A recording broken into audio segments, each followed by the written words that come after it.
दोस्तों, आपने अक्सर लोगों को ये कहते हुए सुना होगा कि नाम में क्या रखा है, भावनाओं को समझो।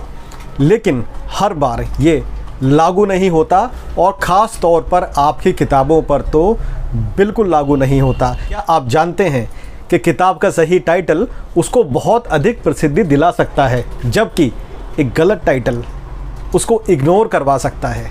अगर आपको भी अपनी किताब का एक अच्छा परफेक्ट नाम रखना है तो आप बिल्कुल सही जगह आए हैं। नमस्कार, मैं हूं आपका दोस्त के शंकर सौम्य और शब्दांकुर प्रकाशन में आपका स्वागत करता हूं। वीडियो शुरू करने से पहले आपको बता दूं कि पुस्तक प्रकाशन के विषय में बहुत सारी जानकारी हम लोग शेयर करते रहते हैं। वो प्लेलिस्ट पे जाने के लिए आप डिस्क्रिप्शन में जाकर के लिंक है, वहाँ पे जाकर के अन्य वीडियो देख सकते हैं। और आइए अब टॉपिक पे आते हैं। आज हमारी वीडियो का टॉपिक है अपनी किताब का नाम कैसे रखें, 5 टिप्स। आइए शुरू करते हैं। नंबर 1, कहानी का सार, यानी कि कहानी का मूल भाव, यानी कि कहानी किस विषय पे आधारित है, किस भाव पे आधारित है, क्या है कहानी का एक एब्स्ट्रैक्ट, उस भाव के आधार पे आप नाम रख सकते हैं। कुछ उदाहरण देखिएगा, जैसे कि गुनाहों का देवता। ये एक गहरी भावनात्मक कहानी है, मानवीय जटिलताएं इसमें है। और एक नाम देखिएगा तमस, इसमें पॉलिटिकल और सामाजिक विडंबनाओं की बातें हैं। और एक नाम देखिएगा राग दरबारी, जिसमें कि सामाजिक व्यवस्था और ग्रामीण जीवन के बारे में है।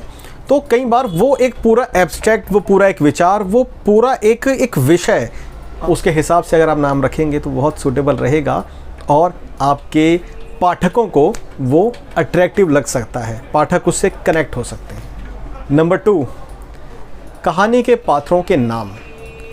तो अगर आपकी किताब की कहानी किसी एक मुख्य पात्र के इर्द गिर्द घूमती है, किसी एक व्यक्ति की कहानी है, तो उस व्यक्ति के नाम के आधार पर भी किताब का नाम रखा जा सकता है।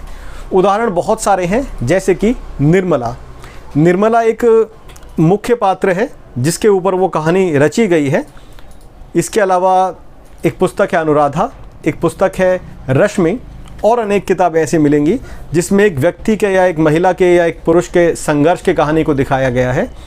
तो उस व्यक्ति के नाम के, उस किरदार के नाम के आधार पर अगर आप किताब का नाम रखेंगे तो ये बहुत ही रिलेवेंट होगा, लोगों के लिए जुड़ाव महसूस होगा इसके लिए।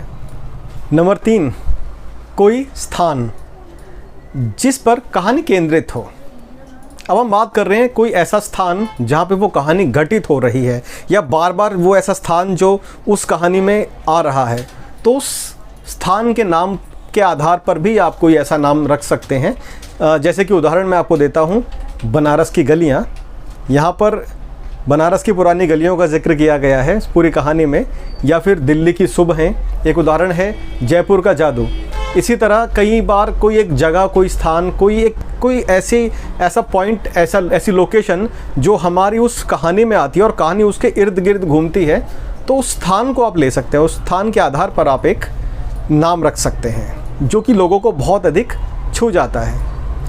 नंबर 4, कोई भावना, कोई ऐसी भावना, कोई ऐसा भाव, कोई इमोशन जो कहानी जिस पर आधारित है, या जिस तरह के इमोशंस उस कहानी के अंदर है, उन भावनाओं से लेकर के आप शब्द कोई उठा सकते हो। हो सकता है आपकी किताब के अंदर कोई बहुत ज़्यादा प्रेम हो, दर्द हो, उत्साह हो, संघर्ष हो, या और कोई भाव हो।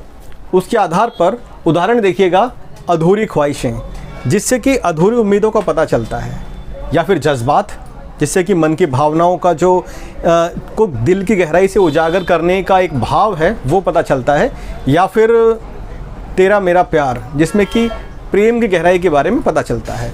तो इस तरह से भावनात्मक जो बात है उनसे मिले जुले शब्द आप ले सकते हैं अपनी किताब का नाम रखने के लिए। नंबर 5, शब्दों का खेल। आप शब्दों को जोड़ तोड़ करके, वर्ड प्ले करके एक शब्द बना सकते हैं, और जो कि आपकी किताब के साथ रेलेवेंट हो। जैसे कि खुली किताब, जिससे कि पता चलता है कि ये एक अपने आप में खुला आमंत्रण है। या फिर उदाहरण देखिएगा कि कागज़ की उड़ान, इसमें क्रिएटिविटी पता चलती है। या फिर कलम की ताकत, जिसमें कि कलम की ताकत के बारे में पता चलता है। तो इस तरह के भी बहुत सारे शब्द हैं, कागज़ के फूल और बहुत सारे शब्द, जो आप 2 शब्दों को जोड़ करके एक शब्द ऐसा बना सकते हैं जो किताब का नाम हो सकता है और लोगों को आकर्षित भी कर सकता है। तो दोस्तों, इन बातों के आधार पर, इन पॉइंट्स के आधार पे आप अपनी किताब का नामकरण कर सकते हैं, एक अच्छा नाम रख सकते हैं। लेकिन ये 4 गोल्डन पॉइंट्स याद रखें। नंबर 1 कि किताब का नाम आसान और यादगार होना चाहिए।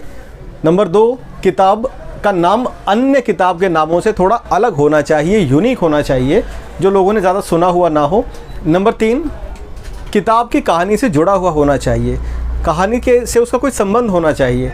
और नंबर 4, आपकी जो टारगेट ऑडियंस है उसको आकर्षित करने के लिए होना चाहिए, उस टारगेट ऑडियंस से संबंधित होना चाहिए कहीं ना कहीं।